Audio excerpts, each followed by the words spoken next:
The call came at 2:41 p.m. on a Thursday. I remember the exact time because I'd just walked into my apartment after a week-long business trip to Chicago.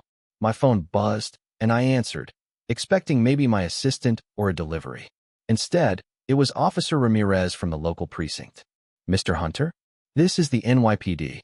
There's been an incident at your residence. We need you to come down to the morgue to identify a body." I froze. For a second, I couldn't breathe. "Whose body?" I asked, though my voice barely left my throat. "We believe it may be your bodyguard, Mr. Robert Hayes. The individual was found inside your home." Robert? I hadn't seen him since before I left. My stomach sank. Something didn't feel right, but I nodded, muttered a shaky, "I'm coming," and hung up. When I pulled into the lot behind the medical examiner's office, the clouds were thick and low like the sky itself was holding its breath. I walked in, signed a clipboard, and was led down a sterile hallway. The metallic scent of antiseptic burned my nostrils. They brought me into the cold room. The fluorescent lights buzzed faintly above as the attendant pulled back the sheet. It wasn't Robert. It was him. Daniel Chase. Tall, cocky, with that smug smirk he always wore like he owned every room he walked into. I knew him. Everyone did. He was my wife's personal trainer. I'd shaken that man's hand. Bought him a watch last Christmas. He'd had the audacity to toast my birthday in my own home. But now his lifeless body lay stiff on a metal slab, eyes wide open in frozen horror, and something inserted into him. Something long, cold, steel, a dumbbell bar. Not just placed, shoved. I didn't speak. I just stared. I could already picture her expression when she walked in and saw it wasn't me lying there. And I prayed they'd let me see her reaction. They led me into an interview room. The officers were quiet, respectful. They asked questions. I gave minimal answers. I was calm. Too calm, maybe. See, this wasn't a shock. Not entirely. I had known. I knew what she was planning. 2 weeks earlier, I'd found the first clue. It was a message on her laptop. She forgot to log out of her iCloud, and I saw it. A text to someone saved under Debbie Nails, but the convo was way too dirty for any nail tech. "He's flying out Monday. Meet me Tuesday. I'll leave the back door open. He trusts you. We'll make it look like a robbery gone wrong. Then you're all mine, baby. Kiss mark." I stared at the screen for 10 minutes, my heart thudding so loud I couldn't hear my own thoughts. I scrolled further. Dozens of pictures. My wife, Sabrina, in lingerie, in the kitchen, on our bed. Her smirking. Him grinning. My face, in one of them, taped to the mirror like some sick joke. I didn't cry.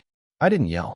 I copied every message, every image, every filthy plan onto a USB stick and put it in the safe under my office desk. And then, I waited. Before I left for Chicago, I set up the cameras. Not the cheap ones you buy at Best Buy. I called in a favor from a guy I met in DC, surveillance grade, undetectable, motion-activated, infrared. Every room, every angle. And I left Robert behind. My trip wasn't real. I stayed in a hotel nearby and watched. And what I saw, they didn't just meet up. They celebrated. They toasted with champagne. She danced in her silk robe to some 90s R&B like it was her coronation night. And then he arrived. Mr. Daniel Chase. They laughed. They touched. They disappeared into my bedroom. 2 hours later, they were passed out, bodies tangled like a pile of dirty laundry. That's when I entered. They don't know it yet. At the morgue, at the station, on the news, they still think I wasn't there. That I returned too late. They don't know I saw her whisper to him, drunk and half-naked. He's so dumb. He'll never know. By next month, he's gone. You get the insurance. I get the house. Win-win. They don't know what I did after that. What I slid into my duffel bag.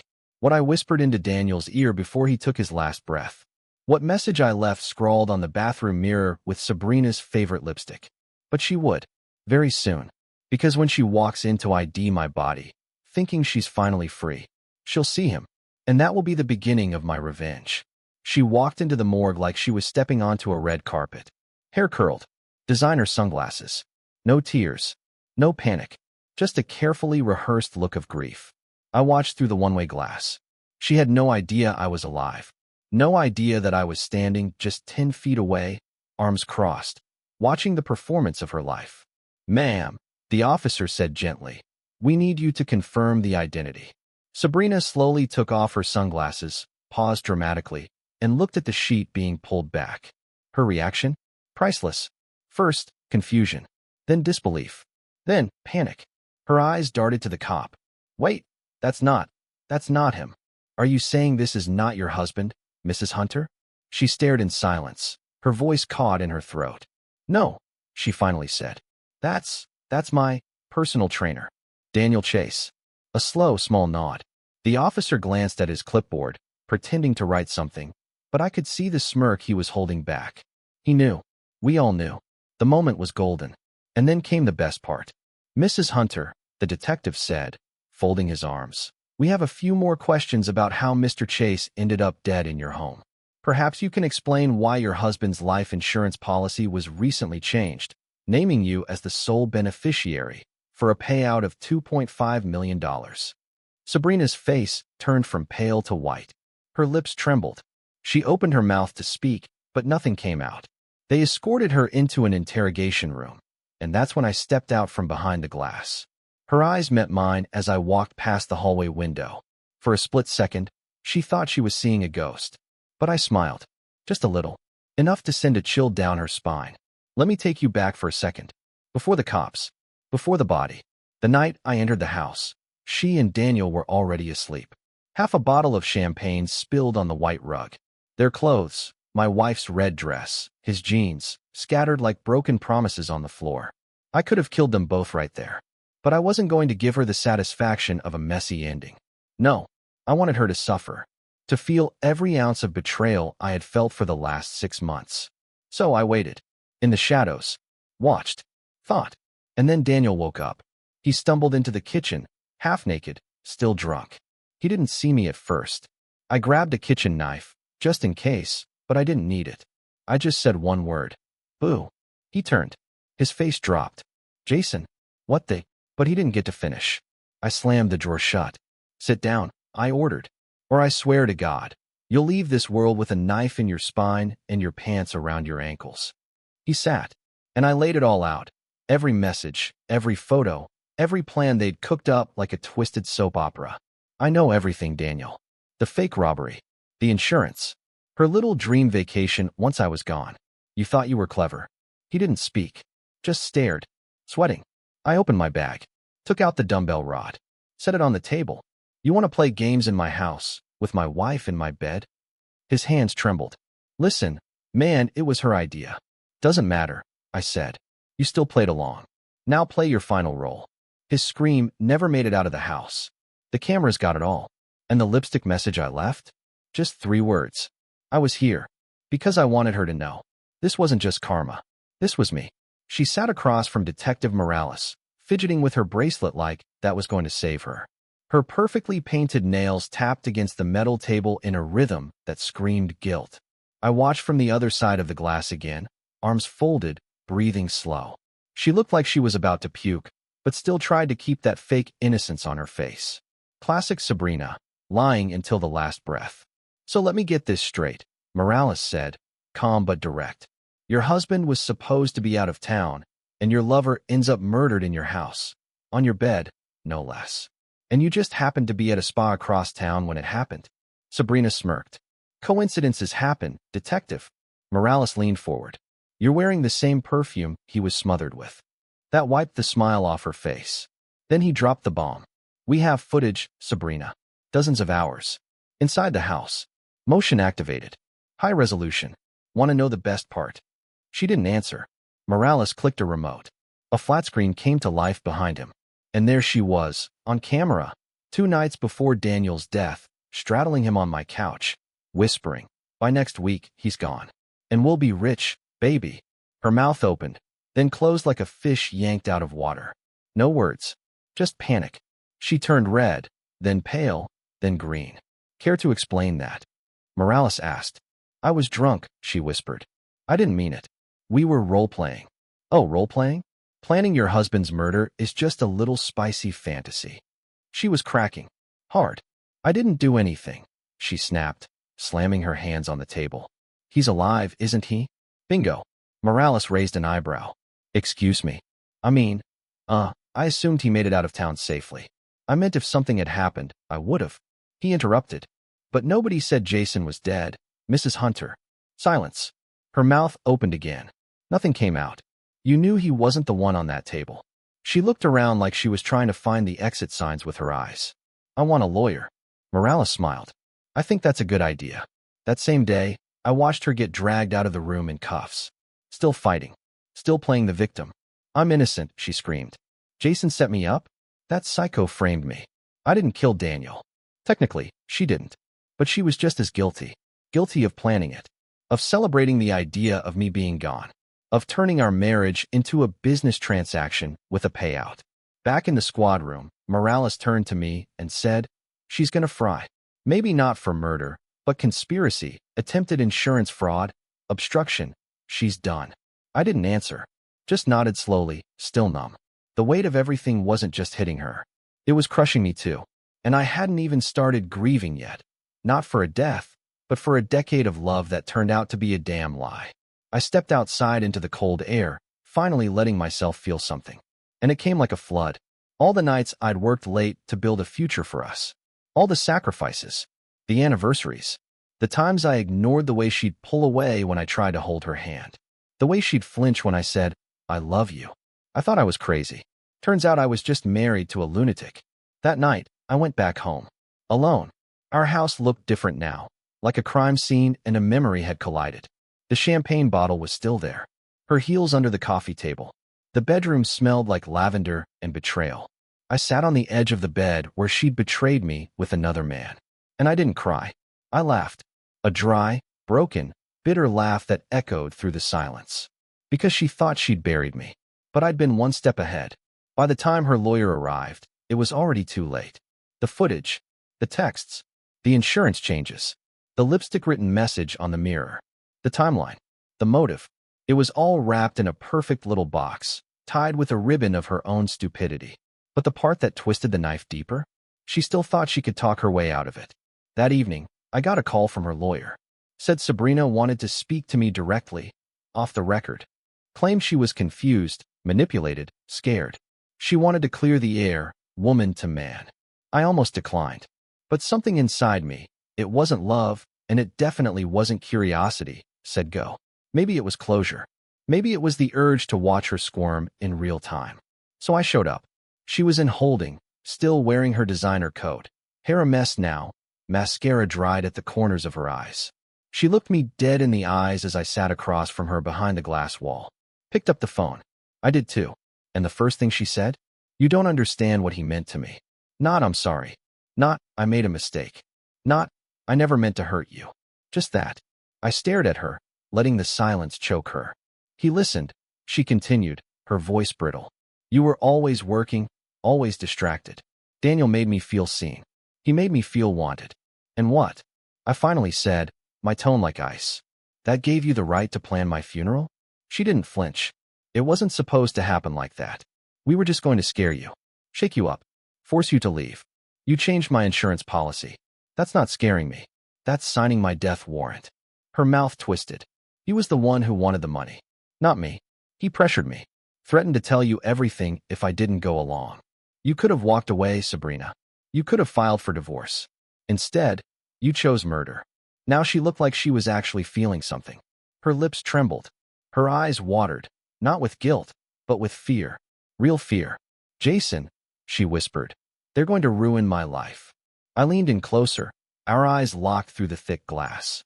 No, Sabrina, I said. You ruined your life. I just caught it on camera. Then I hung up the phone and walked out without looking back. The trial came fast. Turns out, when you've got two people who conspired to kill a man and one of them ends up dead, the justice system doesn't like to wait. The media ate it up. Cheating wife's murder plot goes horribly wrong. Headlines blared. Her smug photos from Instagram were plastered next to the grainy screenshots of her in my living room, wrapped around her lover, whispering about my inevitable accident. Even her friends turned. One of them, apparently, had heard her bragging about the plan a week before it went down. Said it like a joke. But in court, under oath, it sounded a hell of a lot more serious. Her voice cracked as she testified. She said, if he dies in that hotel fire, I swear I won't cry. I'll dance. It all painted a picture that no defense attorney could clean up. Premeditated. Cold. Calculated. She was done. Sentenced to 25 years without parole. fraud, conspiracy, tampering with evidence. They even tacked on desecration of a corpse for what she let Daniel rot through in the aftermath. When the gavel slammed down, I didn't cheer, didn't cry. I just breathed, deeply. For the first time in months, maybe years, I felt like I could finally exhale. She was behind bars, and I was free. But the damage? The scars? They were just beginning to show. You'd think that after all of that, after seeing her arrested, after watching the trial unfold, after hearing the sentence, there'd be a sense of peace. Like the chapter had closed. Like the nightmare was over. But no one tells you that betrayal doesn't end when the handcuffs click. It echoes. Every room in my house felt haunted, not by ghosts, but by memories twisted into lies. The bathroom mirror still fogged up when I showered, revealing faint outlines of lipstick smudges I couldn't fully clean. The bed felt colder than usual, though I was the only one in it now. I found one of her earrings under the dresser the other night. I threw it in the trash and took the trash out 10 minutes later like it might crawl back in. The thing about being cheated on, especially like that, isn't just the broken trust. It's the sheer audacity of it. The planning, the acting, every fake, I love you, every forced smile, every intimate night where I thought we were connecting, she was probably thinking about him. Or worse, thinking about the plan. Sometimes I'd wake up at 3 a.m., drenched in sweat, the sound of Daniel's final breath echoing in my ears like I was still in the room. I didn't kill him. I never laid a finger on him. But I watched him crumble under the weight of his own cowardice. And in a way, maybe I wanted him to. No, scratch that. I didn't want him to. I started therapy. At first, just once a week. Then twice. I couldn't tell anyone the full truth.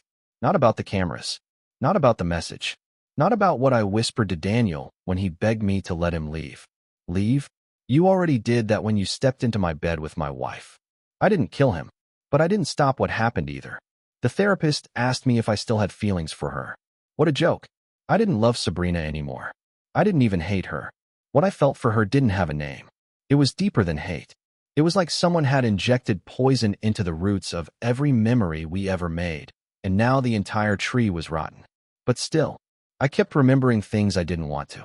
Like our trip to Italy. How she laughed when I tried to pronounce gnocchi. Or the time we danced barefoot in the kitchen after a thunderstorm knocked out the power. Or the night she cried in my arms when her dad died. Were those moments real? Or were they rehearsals? After a few weeks, the texts started coming in. Not from her. Of course, she was too busy trying to get her sentence appealed. From people we used to know. Friends. Colleagues.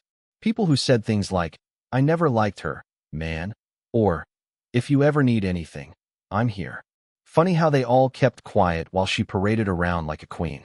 Where were they when I was drowning? Even Sabrina's mother called me. Said she didn't raise a daughter like that.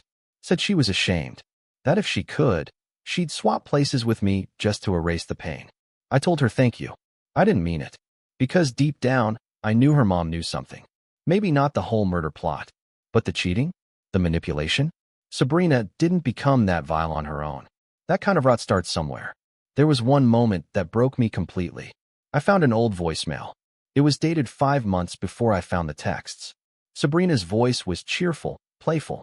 Hey babe, just wanted to say I miss you. I know work's been tough, but I can't wait to have you all to myself tonight. I bought that wine you like, and that black thing you like even more. She laughed at the end, and it wasn't until I played it a second time that I realized.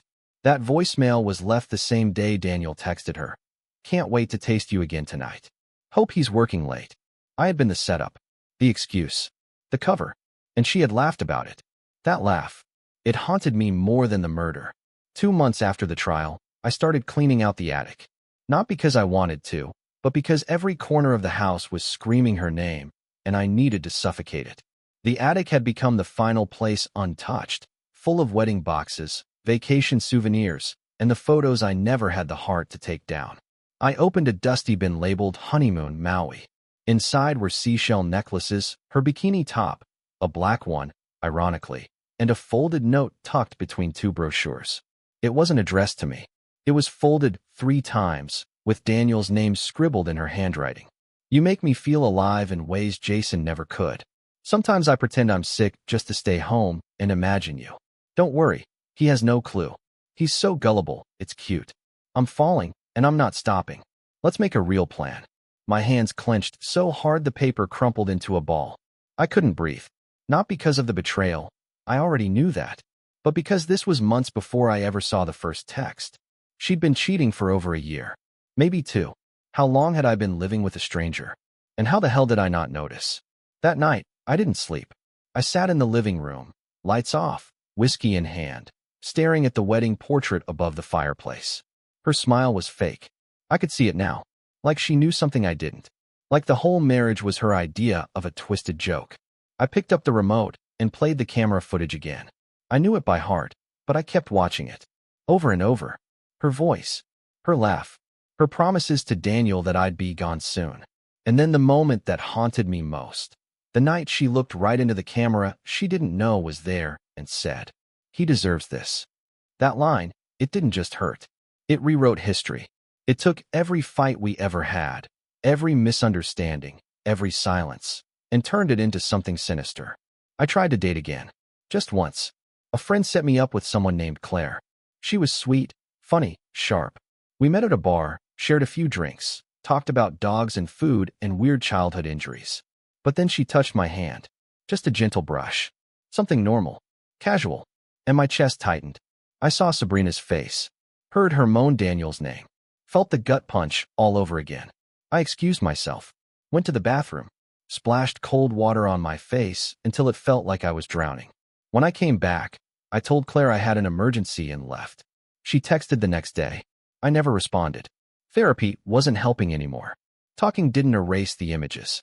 I'd close my eyes and see her, legs wrapped around him, whispering plans to end my life like it was pillow talk. I'd hear her voice in random songs. Smell her perfume on strangers. Every little thing was a knife. I stopped going after that. The therapist said healing takes time. Time felt like a punishment. One afternoon, I got a letter. Handwritten. No return address. Inside was a single photograph. Sabrina. In prison scrubs. No makeup. Hair tied back.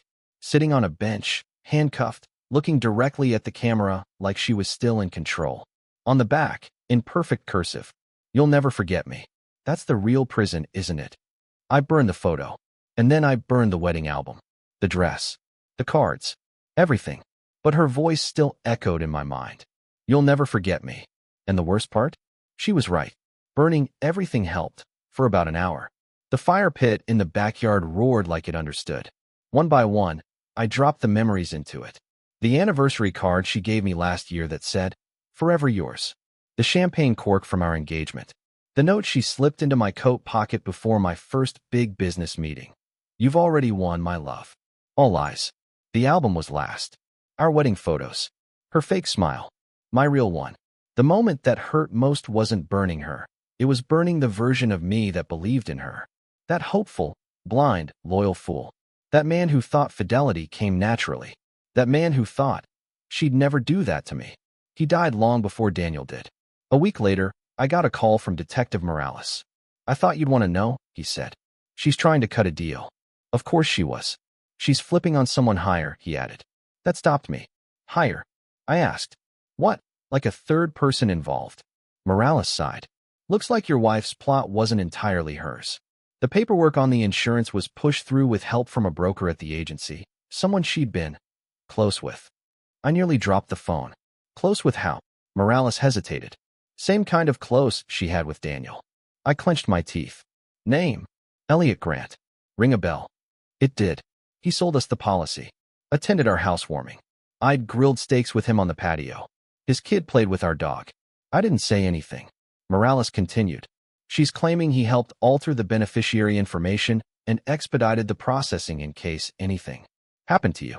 She's offering testimony in exchange for reduced time." I hung up. The rage I thought I'd burned out came back like a damn tsunami. 3 men. 3. All of them smiling in my face. Sitting at my table. Eating my food. One of them in my bed. One in my policy papers. And all 3 inside my wife. She hadn't just cheated. She'd built a damn network. It wasn't a marriage. It was a shell corporation of betrayal. I didn't go to the police station. Instead, I drove to Elliot's office. I waited in the parking lot across the street. Watched him walk out in his Navy suit, talking on his phone like nothing had happened. Like he didn't try to help orchestrate my disappearance for a paycheck and a piece of tail. My hands trembled on the wheel. My foot hovered over the gas pedal. For 5 full minutes, I fantasized about flooring it. But I didn't. Not because I'm noble.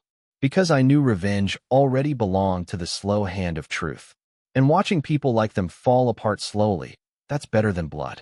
3 days later, Morales called again. They took Elliot in this morning. Sabrina's deal is off the table.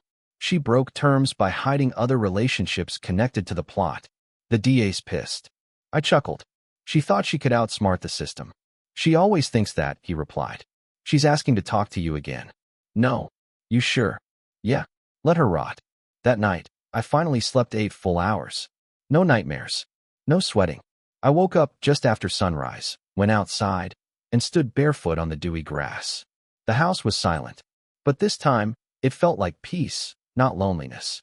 I made coffee, sat on the back porch, and for once, I didn't think of her. I thought of me, the man who survived, the man who walked through hell and came back holding the match. It took me nearly 6 months to stop looking over my shoulder. Not because I was afraid she'd come back. Prison bars have a way of keeping demons caged, but because betrayal leaves a bruise you can't see. It flares up in quiet moments, like when a woman laughs a little too sweetly, or when a door creaks open late at night. I still lock the bedroom door, out of habit. Still double-check who's behind me at the grocery store. Still hesitate before letting someone in, emotionally or physically. Because when someone plots to erase you, it rewires your entire nervous system. And yet, something strange happened after all the chaos settled. I started to feel alive again. Not in some cliché, Phoenix Rising, Instagram inspirational way, but in a raw, broken, painfully real way. Like I could finally feel my skin again, even if it still stung. I started running in the mornings. Listening to music I hadn't touched in years, songs she didn't like, songs that made me feel something. I went to a dive bar one Friday and sang terrible karaoke. People laughed, and for once, not at me. I was becoming a man again. Not her husband. Not her victim. Not the guy whose wife tried to murder him. Just me. One afternoon, I got a message request on social media. I don't check those much anymore, but this one caught my eye. Hi, my name's Rachel. I was Daniel's ex before he started seeing your wife. I just wanted to say I'm sorry. Attached was a photo of her and Daniel, taken maybe a year before he died. He looked younger, softer, not the arrogant man I'd seen in my security footage. I messaged back, "You don't owe me anything." She replied, "Maybe not, but I know what it feels like to love someone and find out they were capable of things you couldn't even imagine." He cheated on me with 3 different women. I thought it was just me. I didn't know he could go that far. I sat with her words for a long time. It hit me then. Sabrina wasn't a unique monster. She was part of a type, a breed. People who wear love like a costume, who smile while measuring your coffin, who use words like forever the way salesmen use limited time offer. And for people like that, love isn't a feeling. It's a tool. I thought about all the red flags I ignored. The nights she came home too tired. The passwords she changed without telling me. The way she flinched when I mentioned trust. I chalked it up to stress, to hormones, to growing pains. But deep down I knew. I just didn't want to see it. Because the truth? Sometimes we choose blindness. Because seeing clearly hurts more than pretending. Now, when I look in the mirror, I don't see a victim anymore. I see a survivor. A man who walked into his own funeral, stood beside the body, and lived. A man who watched betrayal unfold, not just behind his back, but right in front of his face, and used it as fuel to rise. A man who was supposed to be buried, and instead built a fire. If you're reading this, and you're in love, truly, deeply, hold it with both hands, but never forget to open your eyes. Love is not blind. Love shouldn't be blind. If someone starts locking their phone, if they flinch at questions, if your gut screams, but your heart whispers no, listen to the scream. Because if I had, Daniel would still be alive. Sabrina would still be free. And I'd still be a fool. But now I'm wide awake. And I never close my eyes.